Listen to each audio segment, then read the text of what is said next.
This is the How'd You Do It podcast, and I'm your host, Lyle Wilkes.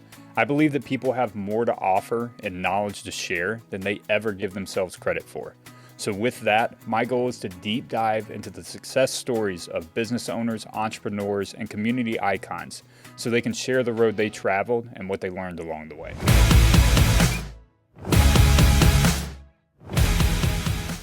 Welcome back to the How'd You Do It podcast. I'm Lyle Wilkes, your host, and we are on episode 15. And today I had the pleasure of talking with Carol Andrews. Carol's had over 20 years in the real estate industry, I think 23, and she is just a wealth of knowledge. We talk about how she got her start. We talk about what it looks like to kind of be a successful agent, and then also her stepping into leadership roles and building companies throughout the years. Thought I knew Carol pretty well, but I learned a lot today, and I'm sure you will too. I hope you enjoy. Well, I've got Carol Andrews, qualifying broker of First Call Realty, and I say new, we've known each other for a little bit, but I feel like we've gotten close over I think so. 6-8 months or whatever. So I want people to know your story.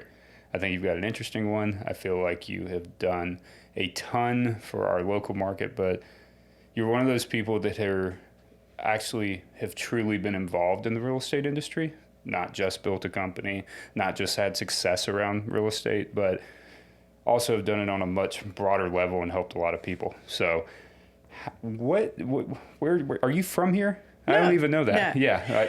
I grew up in South Georgia in a little southern peanut picking town. My dad ran a little trucking company. Yeah. And we dried peanuts when the peanut season came in. He had peanut dryers, and we'd haul peanuts and dry them in the middle of the night. And we didn't farm, but we assisted the farmers. Oh, okay. And so I grew up riding bicycles all over town, barefooted. I had a great upbringing in a very small town. Did your entire childhood was in South Georgia? Or? Yes, Yeah. until I got married. Oh, so I was there. Okay. It was a town of about 2,000 people. Okay. Really small. Yeah. Stayed there until I met my husband. Met him when I was 16. Met him at Christmas time, and I had just turned 16, actually. Did you tell him? Yeah, I told him. He's almost 9 years older than me. So, back in 1980, that wasn't uncommon in a little small southern town for girls to get married so early. Yeah. And 8 months later, I graduated high school in my 11th grade year, and we got married and moved off to Texas, Houston, Texas, for a year.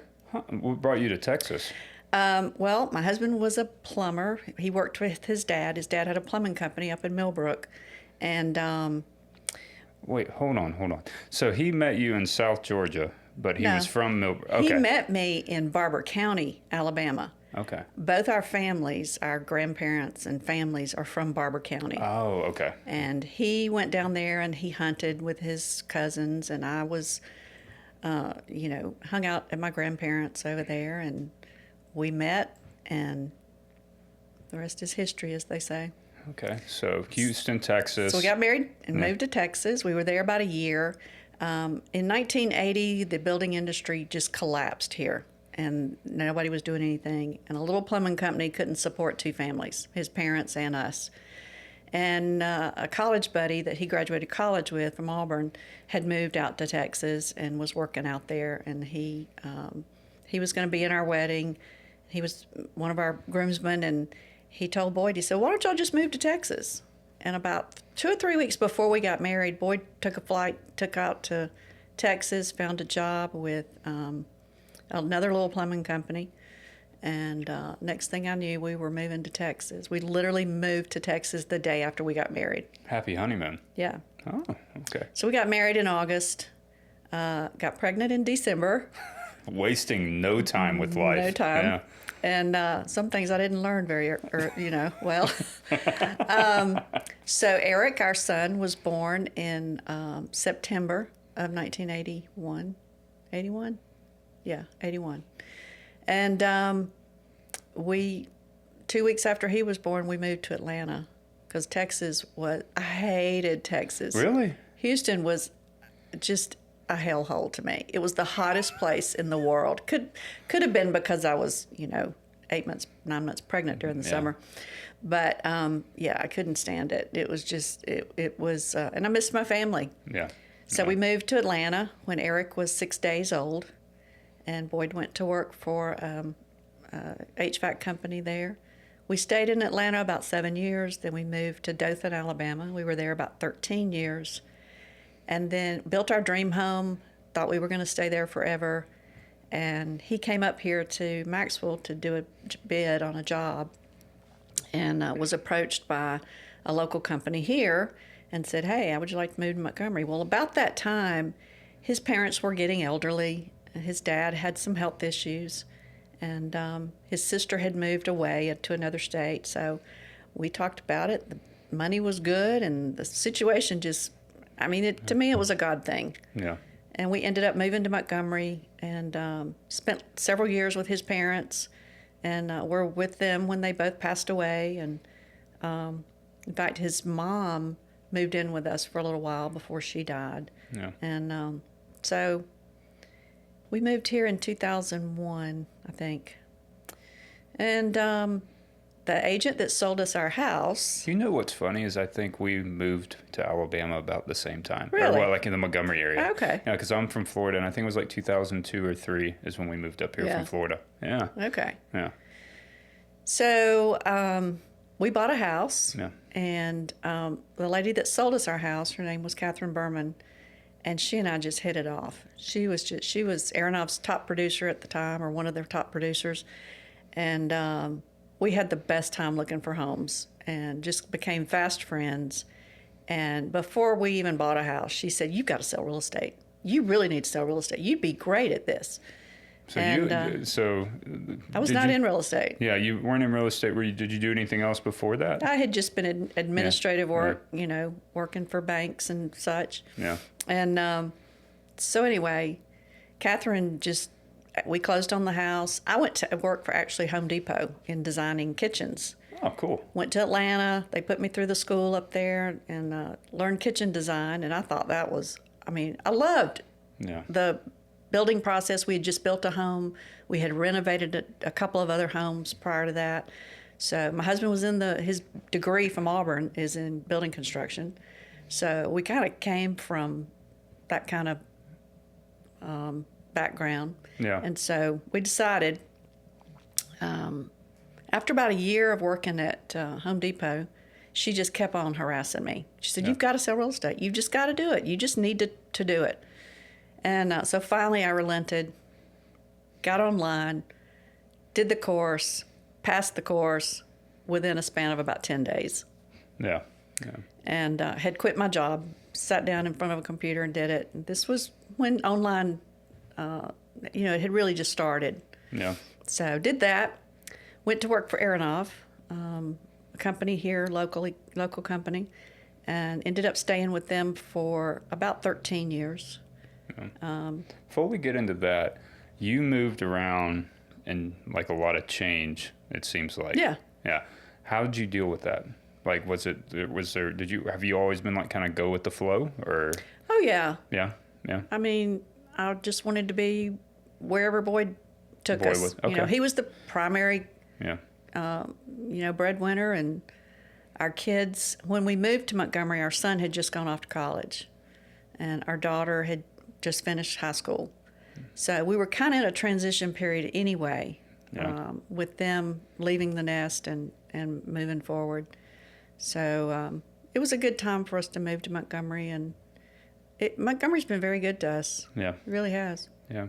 All right. Didn't mean to cut you off, but I wanted to ask that question. So Aronov, what was your first role at Aronov? Just a sales agent. Yeah. Do you remember your first sale? Oh, I do. How was it? You're going to laugh. Frank Harmon was my broker. Yeah.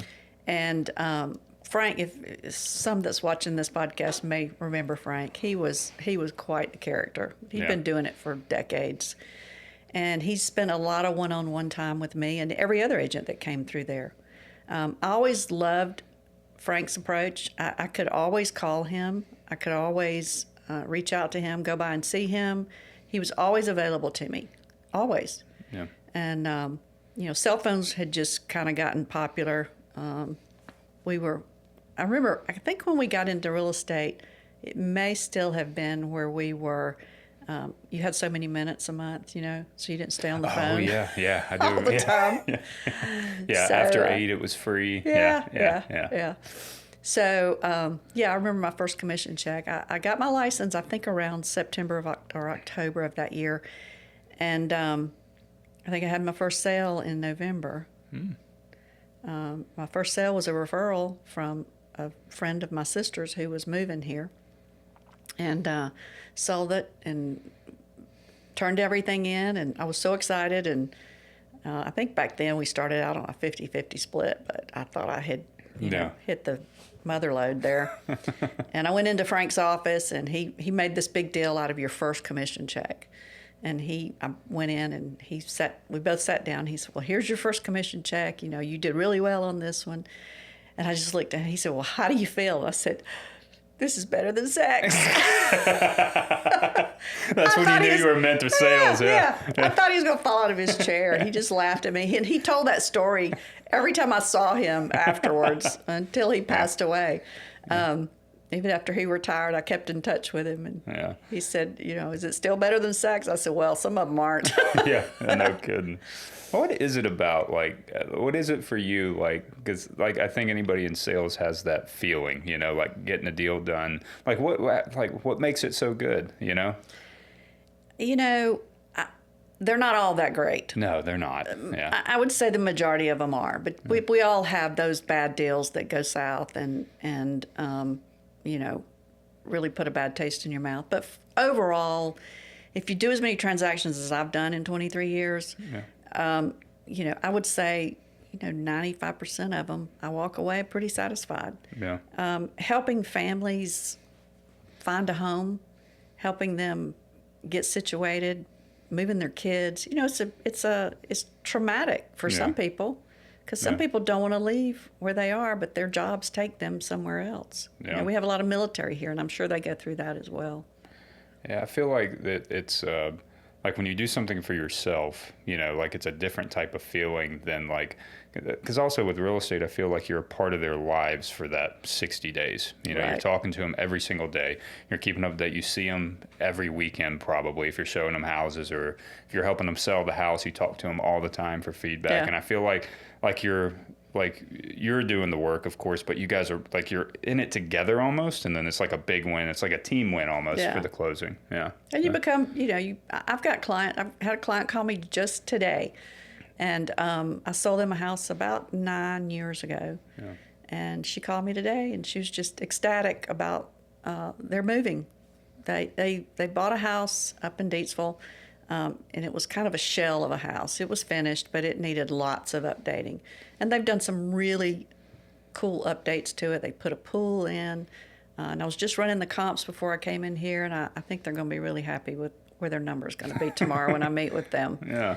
But I had run into them in Eclectic at the little festival they had up festival. there. Yeah, a couple weeks ago. Yeah. And I always they have a little, what do you call it, food truck business that they have. So I run into them periodically.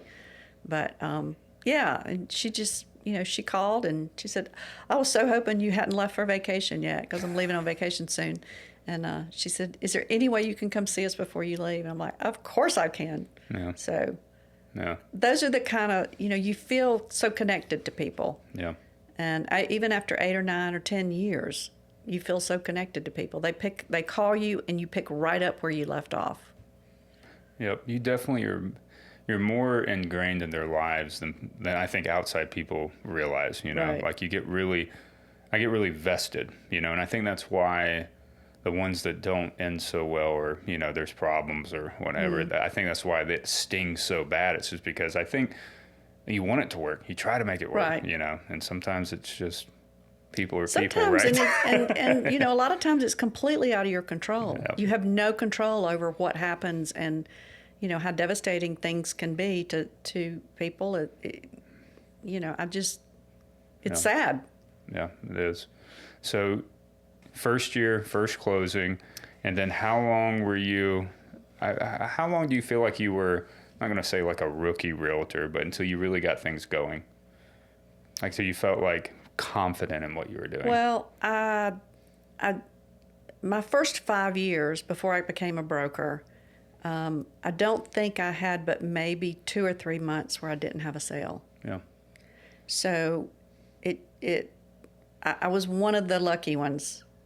Only about, I don't know, 15% of the people that get in this business actually stay in this business between 2 and 5 years. I was one of the lucky ones. I'd never sold even Avon or Amway or anything. I mean, I'd never sold anything, but I don't think you have to have that sales experience to have compassion and care for other people and wanting them to have a home and a future investment in their future for them to,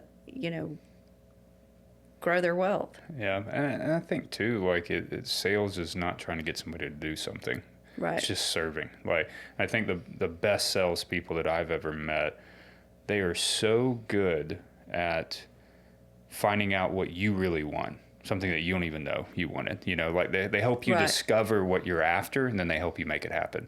Like it has nothing to do with trying to push a product or a service or anything like that. So what do you think makes it like what you said it was luck, but what do you think it was that you did differently than other agents to be a part of that top 15%? One of the things Catherine told me, my mentor, and one thing she really just kept reiterating to me is take your focus off the money. Put your focus on serving and helping people and making things happen. The money will come. And I've told agents that my whole career. And, so often you see people that come into the business and you're like, well, why'd you get into sales? Oh, I just love looking at new homes. Yeah. I love decorating. I just love it. And there's a misconception out there that realtors are just, we're just having lunch and eating bonbons, and that's exactly what exactly what Catherine would say. We're just eating bonbons and going out to lunch and looking at pretty homes. Yeah. It's not that glamorous. I sold 2 houses yesterday, one for $15,000 and one for $30,000. Yeah. To a little investor that I have. So it's very not glamorous on that side. No. But then, you sell a $600,000 house that's just spectacular. And but every buyer wants that sense of accomplishment and success with whatever they're buying, whatever their goal is. Yeah. If they want to be a slumlord, they can be a slumlord. If they want to, buy, I've sold some condos to out-of-state people who just wanted to get into the Airbnb business. Yeah. And so.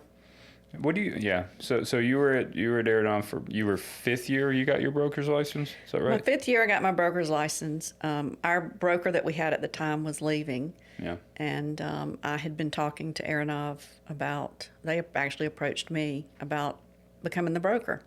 Mm-hmm. And it wasn't something that was on my radar. It wasn't something I had aspired to do.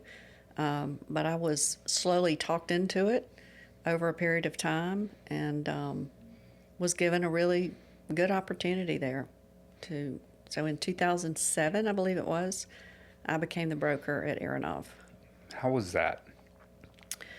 Well, initially, for the most part, it was a great experience. I learned a lot. We had a commercial division, a new home sales division, house rentals division. So I learned from a lot of people that had been there for a long time. Did a lot with new homes that I had not been exposed to. Yeah. So I learned a lot about new homes then. And so... What'd your day-to-day look like coming from a producer to a broker? Well, I was in the office a whole lot more, having to solve problems more, not just my problems, but other agents' problems. I'd never really been in management. I had a lot of learning to do with how to deal with people. Didn't always have the right attitude, didn't always have the right answer on how to handle those problems. So it was a lot of trial and error. But the owners were gracious in helping me muddle through those things. And how'd they sell you on being the broker, if it wasn't on your radar? Well, they offered me some perks Okay. that were pretty enticing. Yeah. So, I guess that was Did you want to be over people? not really. Yeah.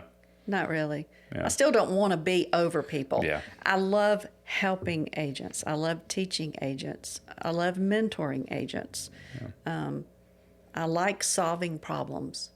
Yeah. People say, "What do you like best about your job?" The best part of my job is taking a problem and figuring out how to make it work and make everybody happy, or at least get them mostly happy. Yeah. Can they live with it? Yeah. Yeah. Can you live with it? Yeah, that's for sure. Because sometimes we strive, I feel like, for win-win situations, but sometimes it's not possible. Sometimes you just gotta get somebody that they can live with. That's what I use a lot. So, broker role. Walk me through that. How long were you broker at Aronov?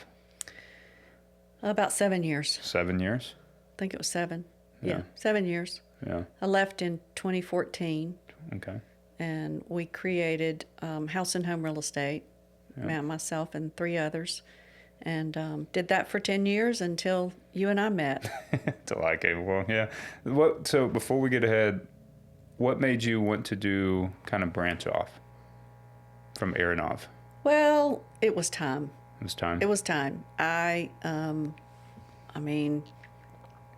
We started seeing things differently on how to move forward with the company.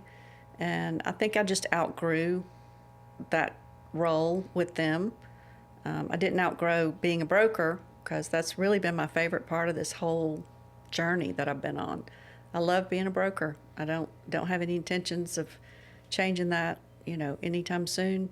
But they wanted something different. They were putting more demands on me for different things that I didn't think were going to work. Yeah. And so I left with the other 3, and we started up. It was not the thing is about this whole real estate career and journey that I've been on, everything that's happened, I didn't plan it. It just happened. When I met you, it didn't just, it was just we just met, and it was like, okay, well, maybe we can partner up and do something. Yeah, yeah. I wasn't looking for you. Yeah, we were sitting on the panel. Yeah. It's like, so what's your future look like? Yeah. Yeah, that's exactly how all this started. Yeah, and we'll get there. But so tell me about, I guess leaving Aronov and then opening up House and Home, and you did it with a couple people, right? 3 people. Yeah. 3 people. Okay. And so did you all just hit the ground running? What was that like? When we started the company, all we really wanted to do was just do our own thing. We had no really plan to build a big company at all. We just wanted to go do our thing. We had been kind of suffocated in a couple of areas that we just needed to get out from under that and just go sell real estate and be left alone. Yeah. And make money and keep going. And that's what we did.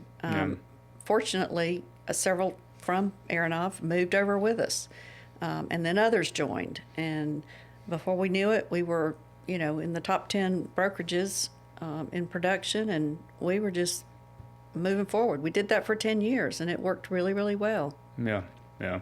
What do you, there seems to be like a war, like an attrition rate to agents, And so your career is only, I didn't realize this, but 3 total. Mm-hmm.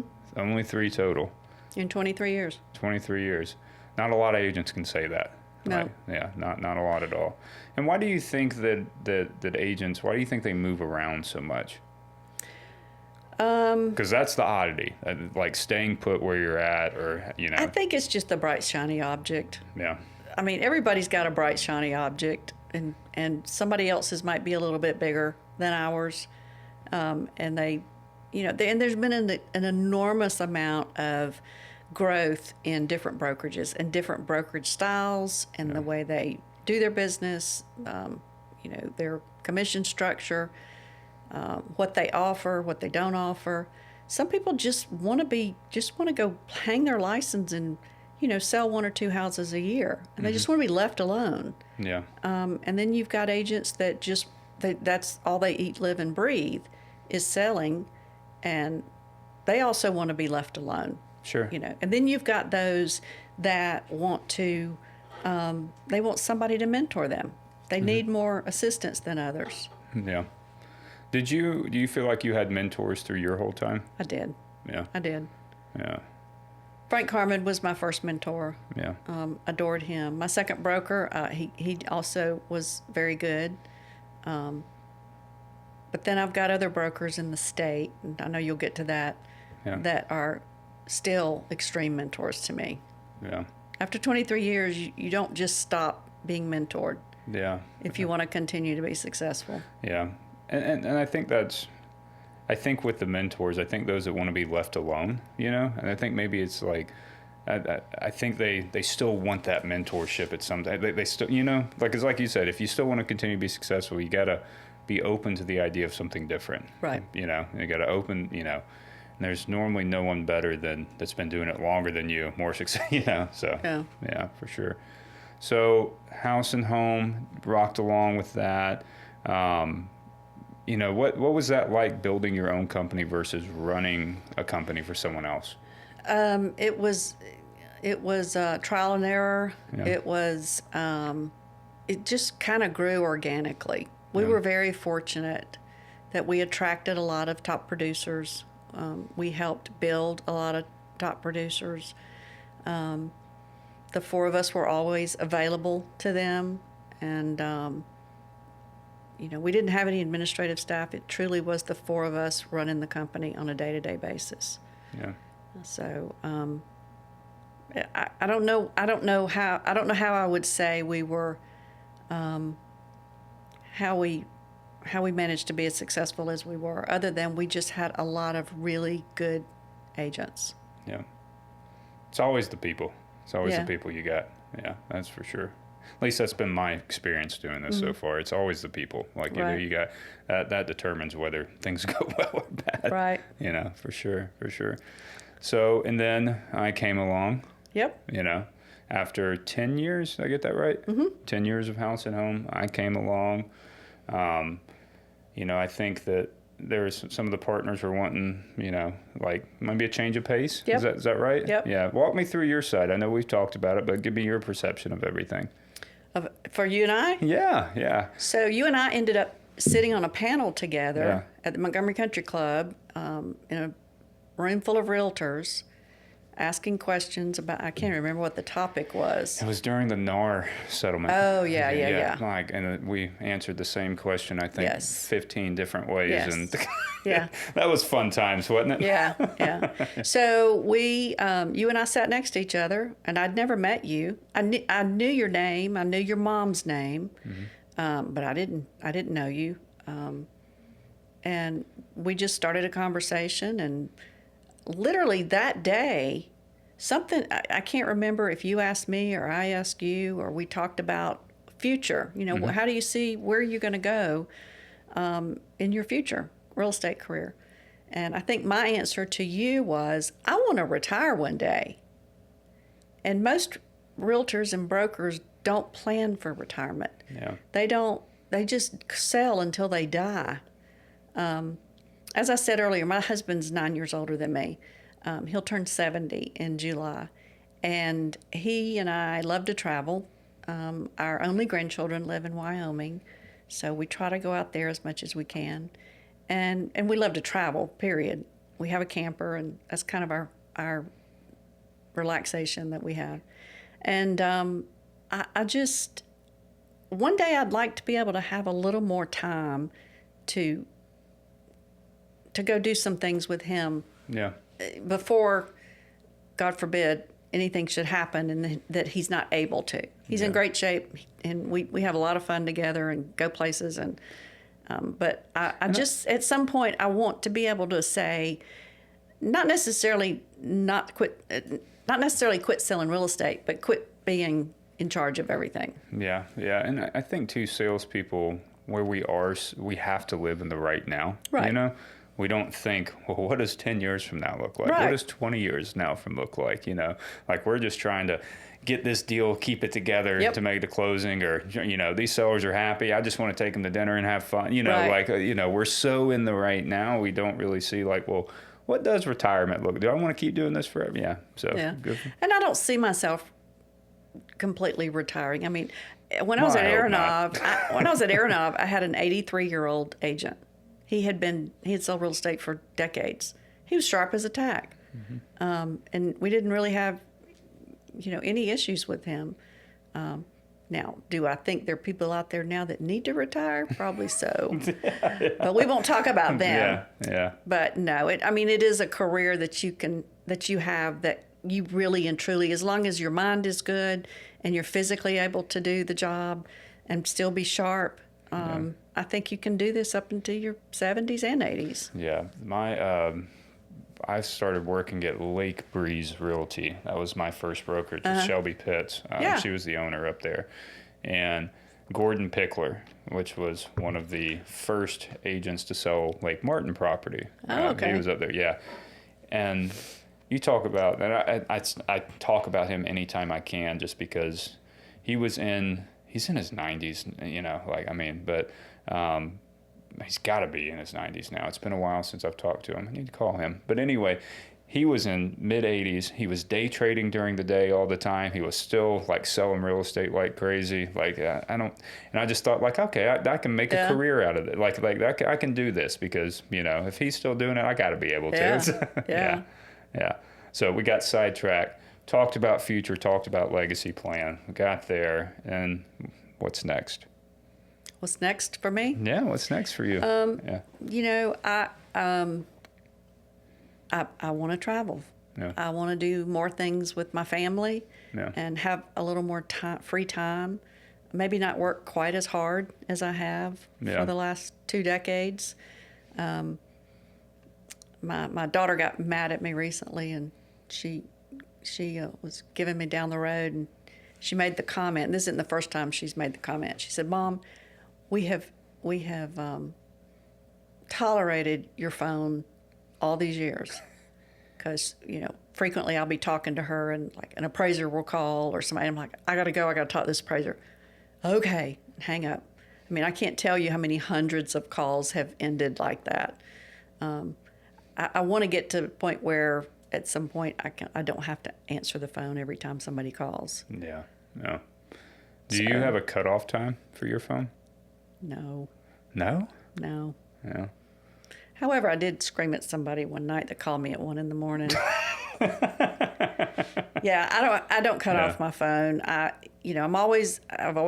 agents have always known I've been available to them, and usually I can respond to them via text or phone pretty quickly.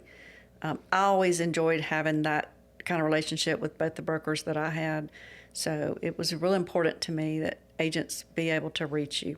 Yeah. Fortunately, nobody really calls me after about 8 o'clock at night. No. They text me, but Yeah. And I think too, like I normally, I'm choosy after about 7. yeah, Like, I'm pretty choosy. yeah, like it, you know, because my thing is like, the banks aren't open, the attorneys won't answer the phone, the lender can't do anything till tomorrow. There's no real problems we can solve. Like, we can talk about it, you know. Like, I'm choosy after 7.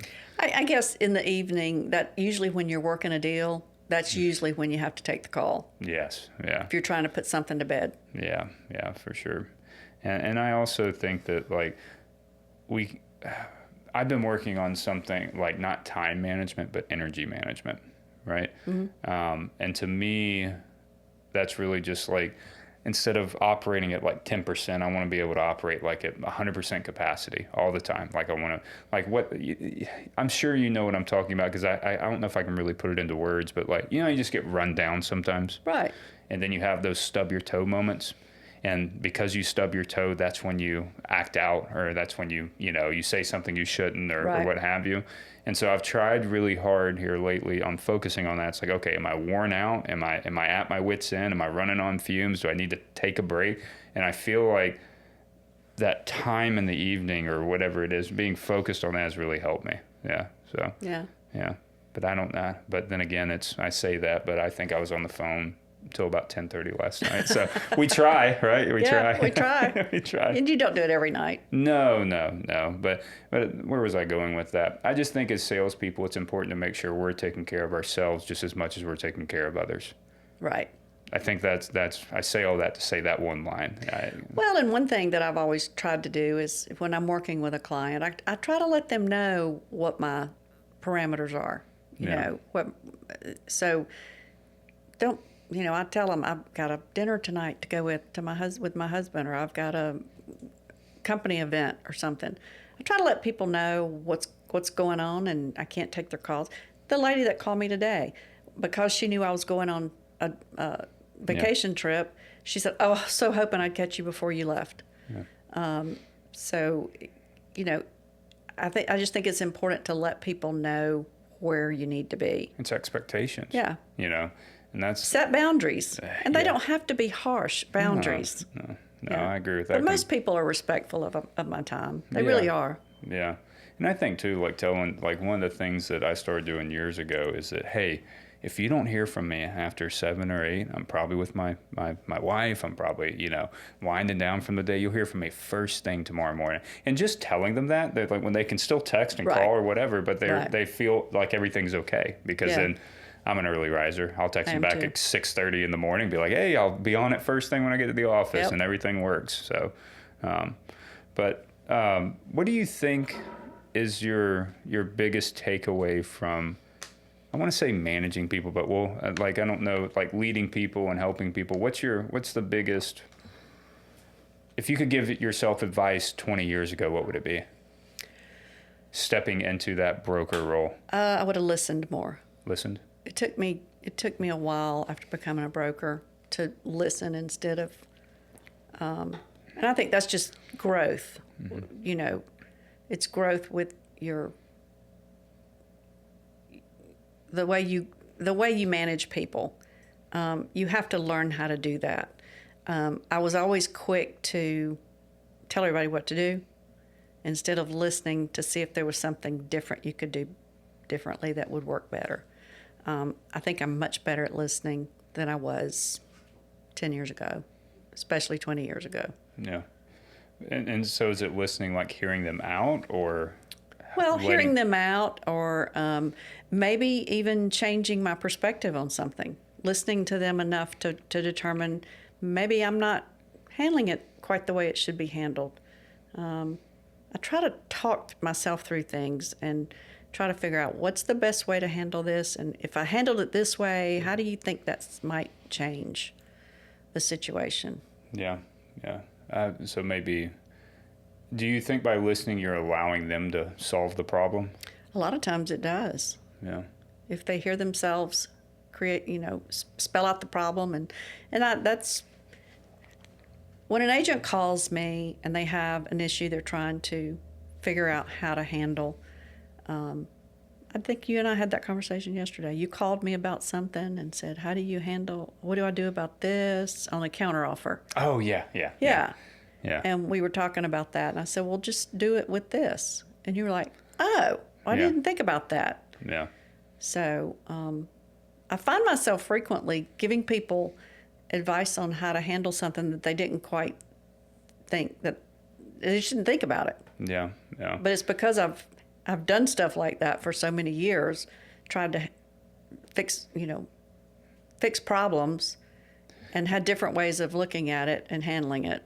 Yeah, and I tried, like it was funny, like you were actually the second person I talked to on that situation, because I went different perspectives, right? Because I figured, like, we can all be talking about one thing, but if you're looking at it from over here, you see something totally different than me. Yep. And if so-and-so looks at it from over here, if I get enough information, I probably can figure out what the best way to handle it is, Yep.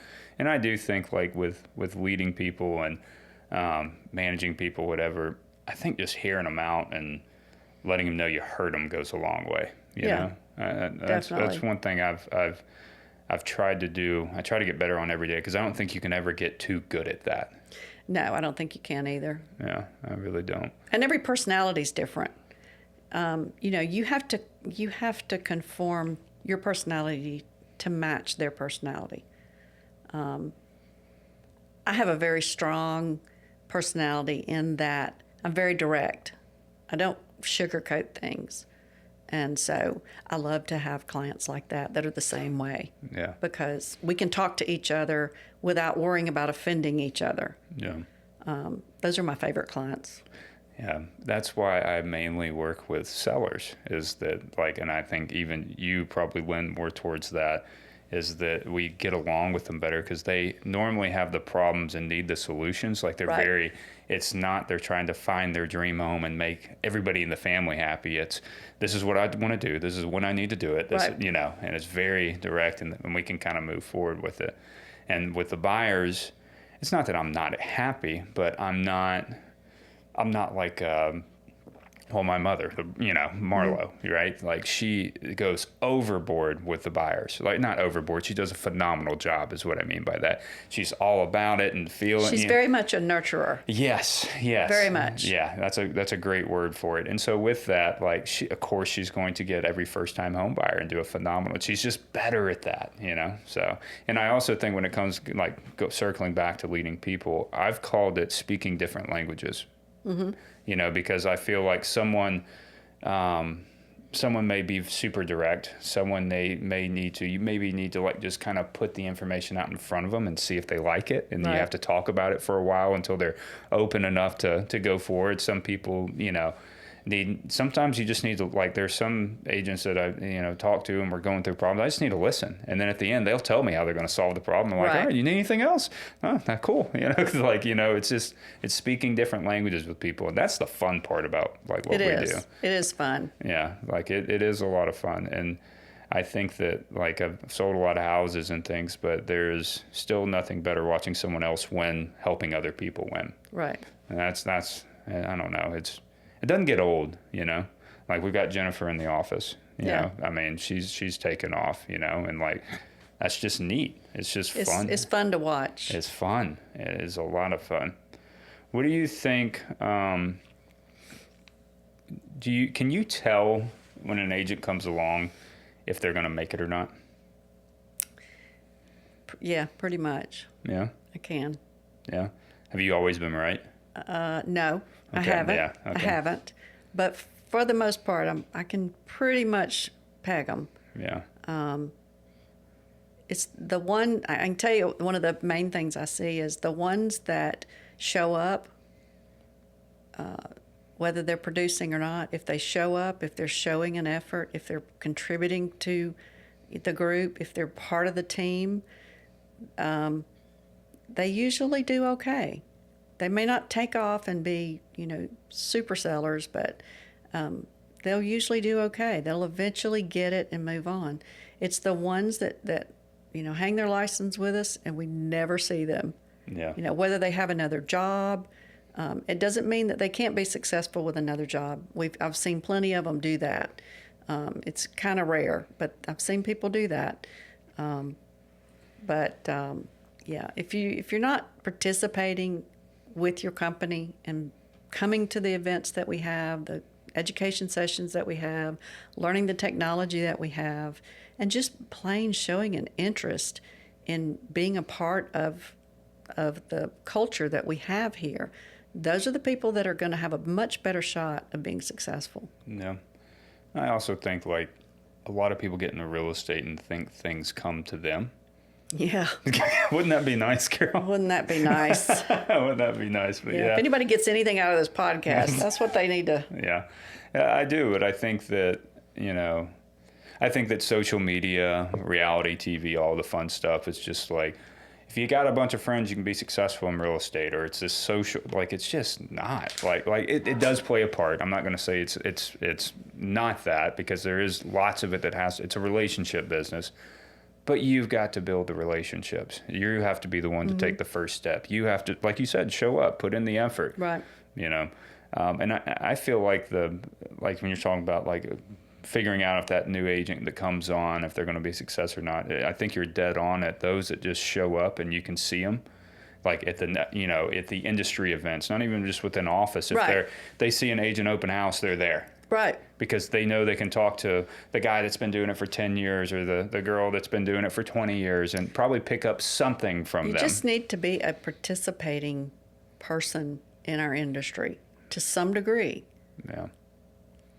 I mean, I consider my success based on where I showed up at from day one. And Catherine pushed me out the door. The first thing she said was, "You must get on a committee at our board. You must." Yeah. And I did. I did everything she told me to do. Yeah.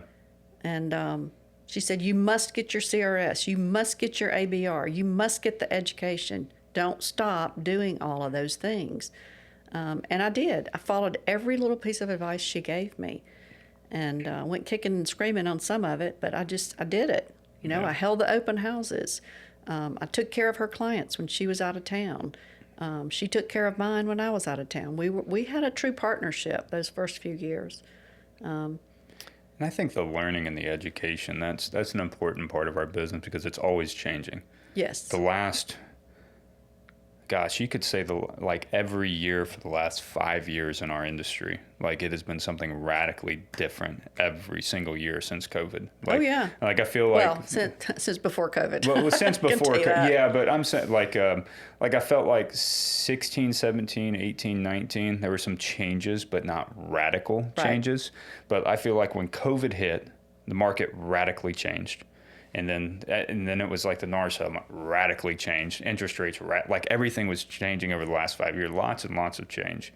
And so I think when I was playing sports in high school, there was this guy that didn't feel like he needed to, work out or, practice or whatever. And a buddy of mine, I will never forget this, and it just popped in my head. He said, "If you think you're the best, you can't get better." Ah. And that has stuck with me my entire life. Yeah. Joe Freda, if you're out there, that's for you, man. But yeah, if you think you're the best, you can't get better. And like I feel like agents get so complacent, and we are in an ego-driven industry, right? Yeah, and the more successful they become. Yes, and so then they feel like they don't need to do anything. They don't need to get better. They've already got it all figured out, and it's just a matter of time before that changes. And it's the agents that are always trying to get better, trying to figure out how they can do a better job, get more efficient within their business, or, like I was talking to an agent the other day, and it's like, I'm making the money now. Like, next goal is like, how do I never work weekends, or how do I, build a business around what he's doing? Those are the people that really make it. So I really, in my first 5 years of selling real estate, I did open houses at least 2 or 3 Sundays a month. I mean, consistently for years I did that. I created a lot of business from doing that. I recently had a listing that I could not get sold. And I think I did an open house for 5 months. I think I only missed 3 Sundays in those 5 months. And you got to get back to basics. Yep. After a 23-year career, and I had a house that I had to get sold. It's a new construction for one of my builders, and had to get it sold. And I just had to do what I had to do to keep him happy, and to get the house sold. Yeah. So I think that's a really good example of it's back to the basics, but it's also how often can you show up, right? Like, it's just, right. It's what is there? Is there one more thing I can do today, or one more thing this week I can do to help create an opportunity around making this happen, and it's effort. Yeah. So it really, that is the fundamentals. It's how much effort you can put in this business. And that's really, I think, the beautiful thing of real estate is it rewards effort. The more effort you put in, there is no ceiling on this, in this industry. And so the more effort you put in, the more you're going to get out of it. Right. So. And you're going to have spells where you put a lot into it and you're really struggling to make things happen. Yes. That's just part of it. Yeah. I mean, any type of sales job is going to be that way. Yeah.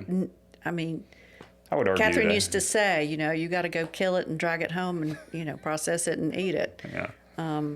So, yeah. I'd argue that's a life statement too. Yeah. Like, like sometimes like it's, You still got to show up though. Like sometimes in life, like doesn't matter what you do, things you can't move the needle, you can't gain traction, you Right. know. But you just got to do one more open house, right, Carol? That's right. one My more. whole office was making fun of me because of it. I even did it on Easter Sunday. You did. Sure did. Yeah, that's probably what happened. God smiled upon you.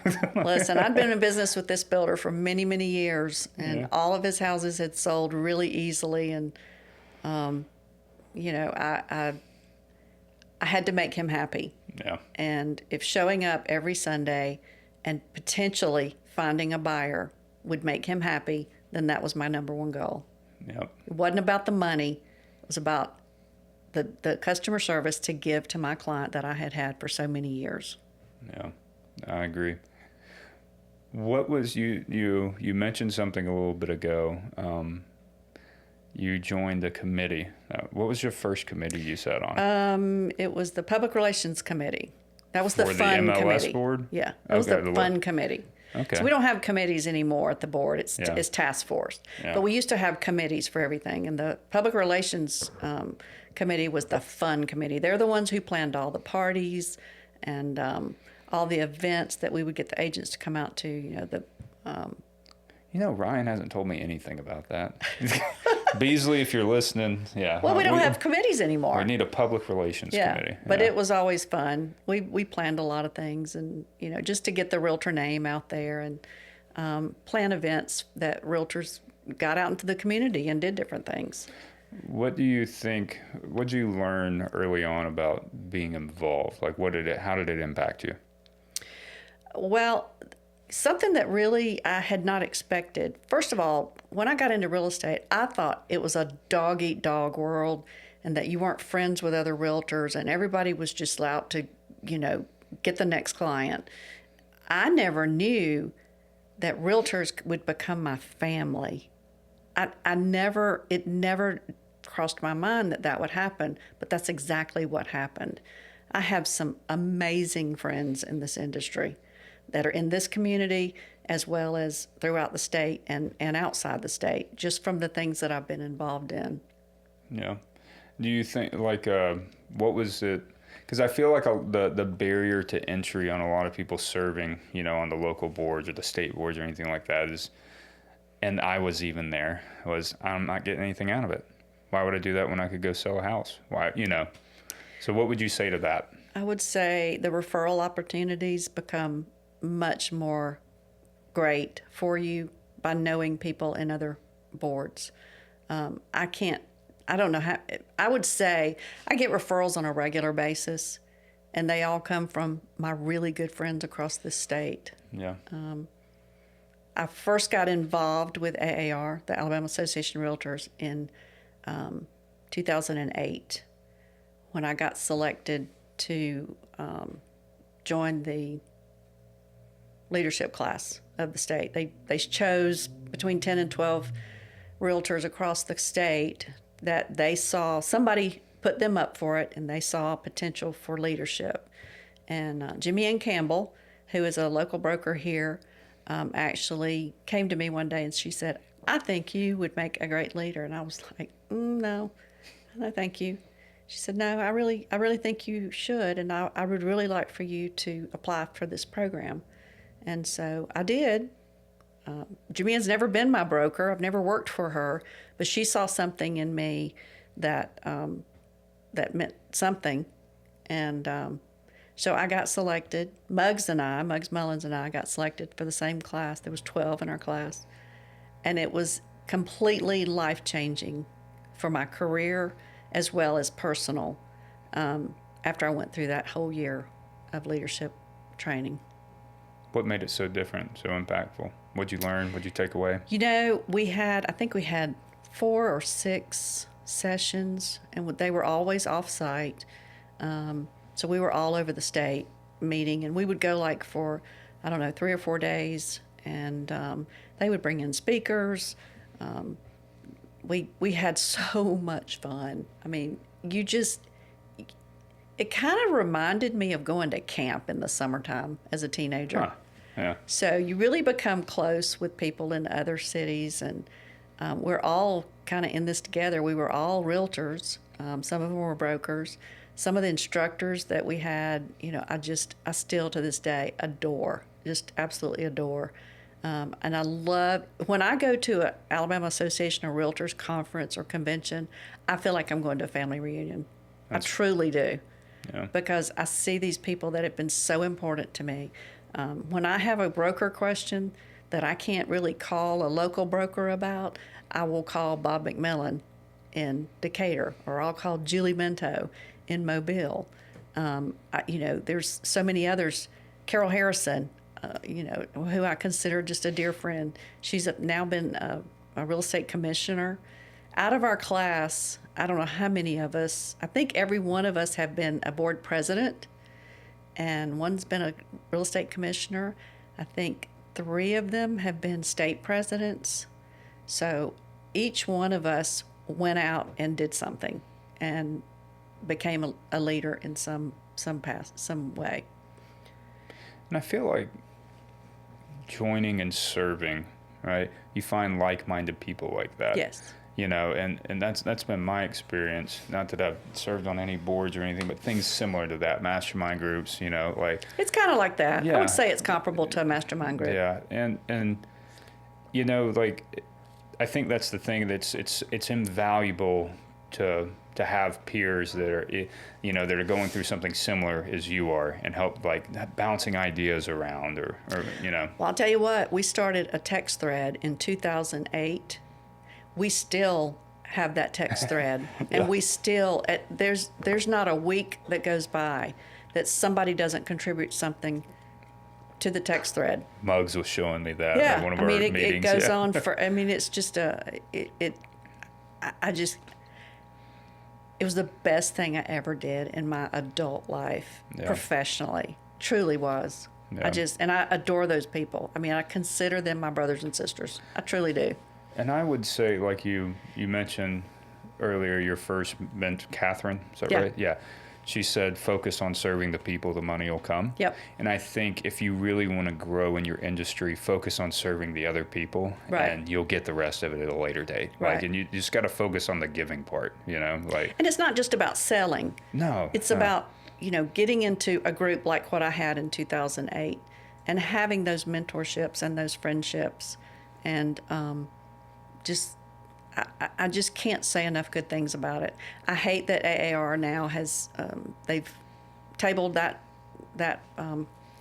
process for right now. I hope they'll bring it back, because if you know anybody at AAR, all the leadership that has come through there, I think just about every one of them came through one of those leadership classes, and I think it's just truly important to groom those type of people to come through. At least present the opportunity, because right, I think there's more people that would dive into that just in our local market than I think people know about. Right. That would just show up and give and try to make everybody else's lives better and collaborate and, yep, at least have the opportunity. Why did they quit it? Is it COVID? No, I don't know that it was COVID. Probably cost had a lot to do with it, budgeting and so forth. I do serve on the board.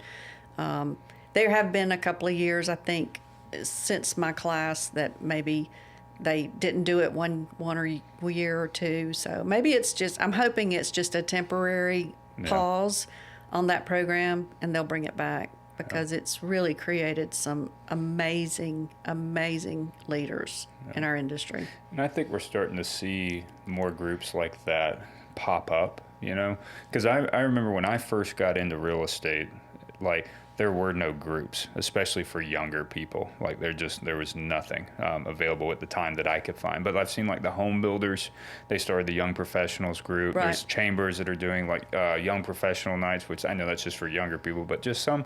Wait a minute. What? Oh, I'm sorry. Yeah. Yeah. No, that's what I meant. But I mean, what I was getting at. Old people? Yeah. I think we need something centered on leadership, because I think there's just something centered along that, because I think there's a lot of people that would love to try to be better at that. Yeah. So I really do. So what do you think about our industry as a whole right now? How do you feel like the health of the real estate industry is? The NAR settlement, I think, has put such a stain on our industry. and how all of that happened and how it ended and the repercussions of everything that came from it. I know that they just all got back from D.C. for the legislative conference, and they've come out with some more stuff that the board has decided to do. And I know there's looming other legal issues coming, and I just hate that the National Association has become so politicized and so I don't know. I don't really want to disparage NAR. Yeah. But I think there's a whole lot of things they could have done a whole lot better that would have helped our industry, and I just don't think they were there for us. We should have never lost that lawsuit. We just never should have. Yeah. I think the lawsuit was kind of evidence that they've been complacent for a while. Well, I think they had their eyes on other things and not on the ball. Correct. Yeah. Yeah. Focusing on other things instead of taking care of us, making sure we were good. I think you've heard the phrase "too big for your britches." Yes. I think they got too big for their britches. Yep. I mean, yeah. I'm a part of that association, and they have served an amazing amount of education, and the legislative part that they do for fighting for consumers' rights or property rights in our industry have been really good things. But I think they became like a big corporation, and big salaries and big expense accounts, and they just got their eye off the ball. Yeah. They're supposed to be there to advocate for us and to protect property rights, and they failed miserably. They really failed miserably. I hope we can overcome it and become better. And I think do you feel like I know the lawsuit stung our industry directly, and all the. I mean, I feel like there's more changes coming. We're going to come definitely. up with, more policies, more all the stuff coming. Do you think it affected the consumer the way we feel like it actually? Do you feel like the consumer got affected as much? Looking at it now, things really haven't changed. I mean, we got one more form to fill out, or, one more conversation we have to have to make sure that they understand how we're representing them and so forth. I'm not doing anything a whole lot different than I was doing before. No. And I remember when the settlement came out, it was, March of 23? Mm-hmm. Yeah, March of 20, it was 24. Maybe it was 24. Yeah, maybe it was 24. Yeah. All the years roll together. Time flies when you're having fun. But anyway, when it first came out at the beginning of that year, I was just like, okay, we're going to get prepared, get ahead of this, And I mean, we started prepping on all right, these are the changes we know about. How are we going to handle it? We got to get a buyer's agency agreement signed before how are we going to have a conversation with them? We started prepping. And it's like it all happened. And then I just remember the first buyer I talked to, they're like, oh, okay, no big deal. And then it was the next one, oh, yeah, you're still going to help? Okay, no big deal. But let me tell you, the agents, lost their minds. Yeah, the agents lost their mind through all of it. And that's what, I guess that's what I'm getting at is it's like the consumers just kind of got it. The consumers oh, it's, lawsuit. And I think it was much more traumatic for agents than it was for the consumer. Yeah, yeah.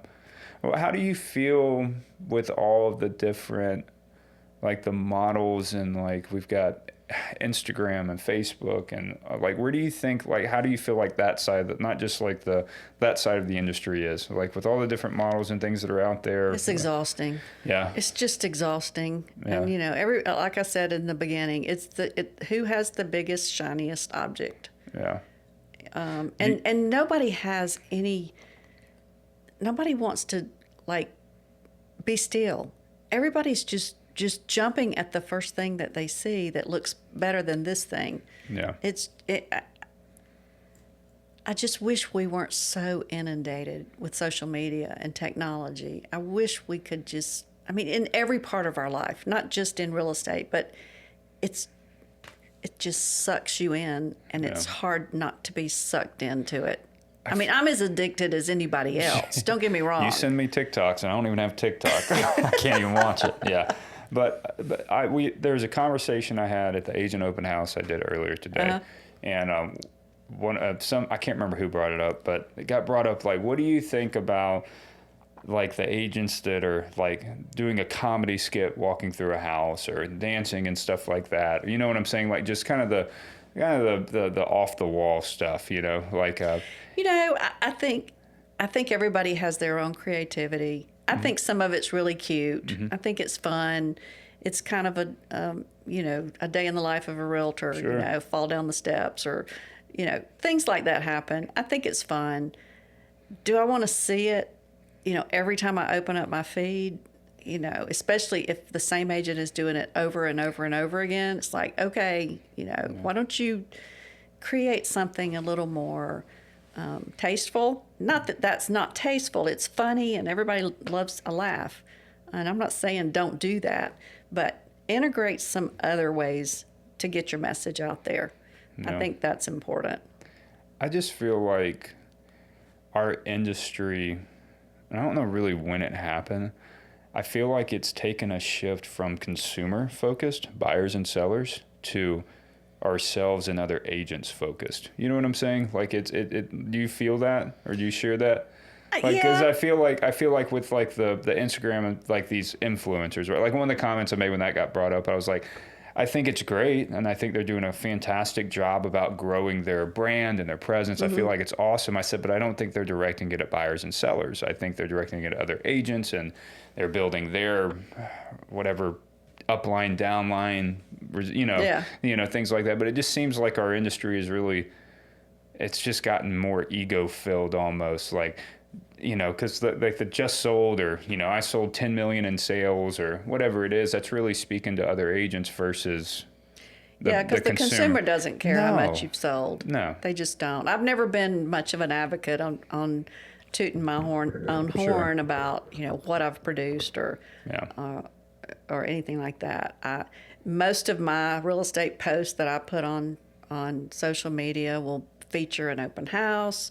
I might do a quick little video on a new listing that I have, put some particulars on the screen about it, but you won't see me doing cartwheels in a front yard at all. Yeah, and I do think like you have to have like we're in a new age where the social proof comes from posting what you've accomplished. Right. Like I'm not saying that don't do that. I just feel like we're not really talking to the people that we need to be talking to, which is the buyers and sellers. We're talking to other agents and like it's just an odd. I think it's a whole lot more appealing to see content that is directed towards the consumer. Yeah. Give them stats, give them financial guidance, such that we're able to, because we're not.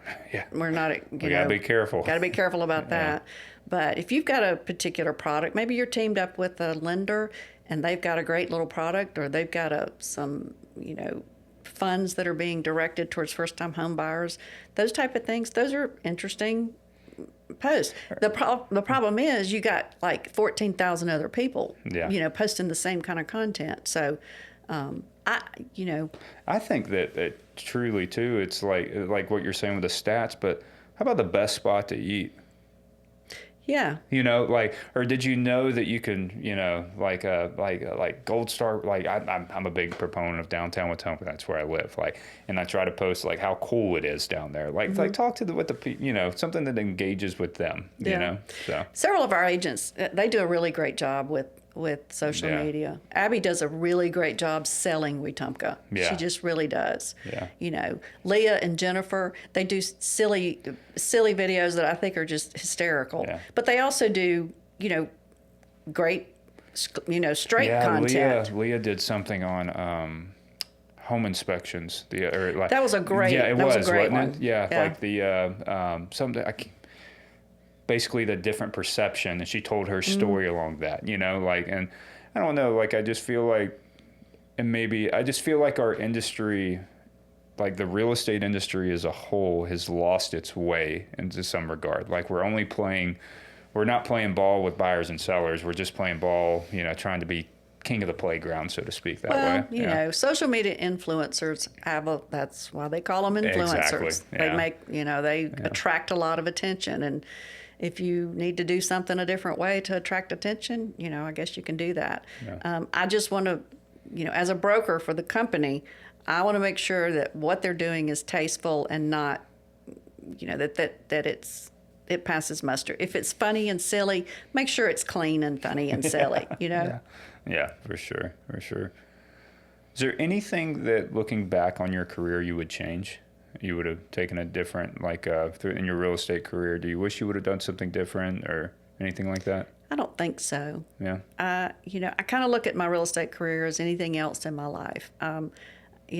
Getting married at 16, I have frequently people say, gosh, do you wish you had waited? And I'm like, no, you know what? We've had a really, really good life.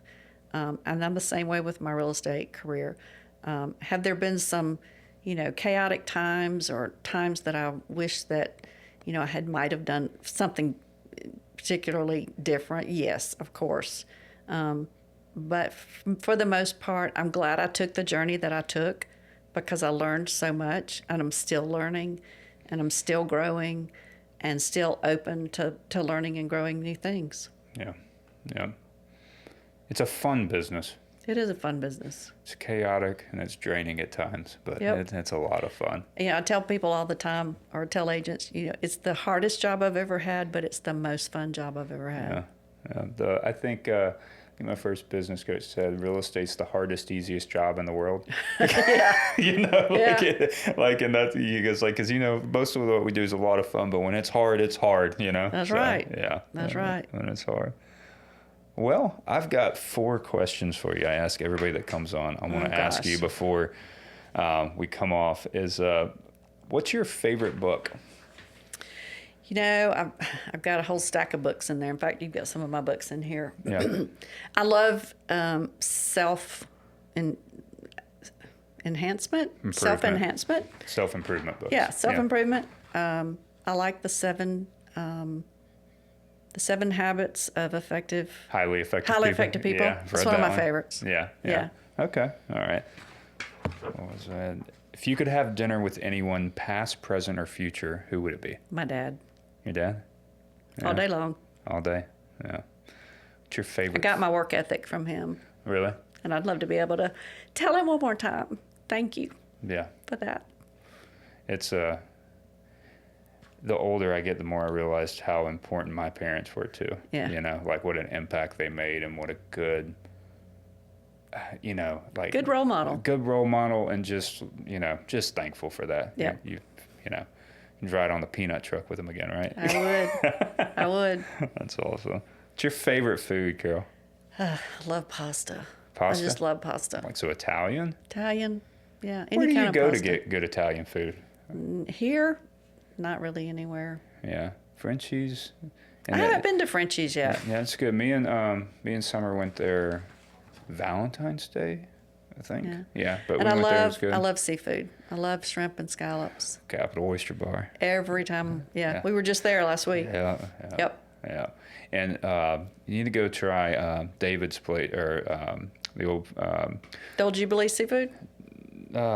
Oh my gosh, Jack's Tavern, or Epicure and Jack's Tavern. Oh, I haven't been there. Yeah, I don't know how I forgot that. I was just there last week. Epicure and Jack's Tavern, the old Fantail.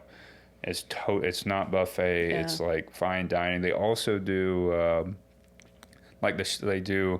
I haven't been yet, but do like a 5-course meal with wine pairings. Oh, wow. It's like set amount, like it's a group thing. There's like 20, 30 people that do it, but he sells tickets for that on a monthly. That'd be fun. Yeah, a lot of fun.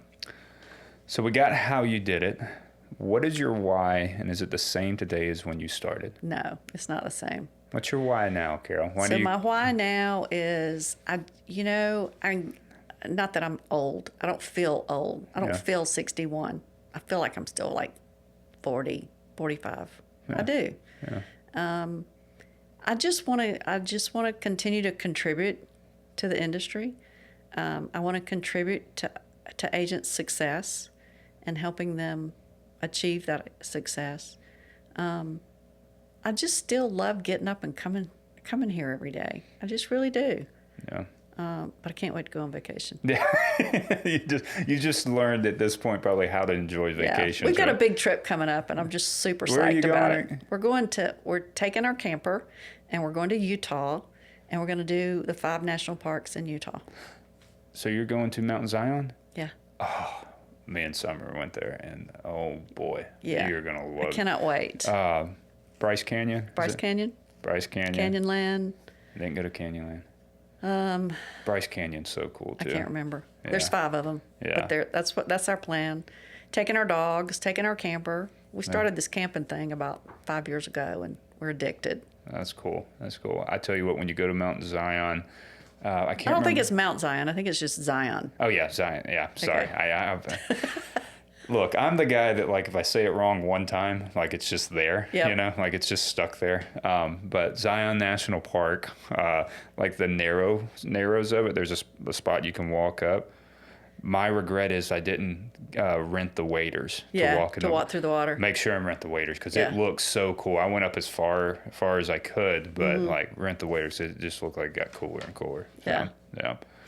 Well, I enjoyed this. I did too. I'm glad you came on and told your story a little bit, or at least parts of it. You know, Yep. like I enjoyed it, and we'll have to have you back on soon. Yep, let's So, do it. Thank you. All right.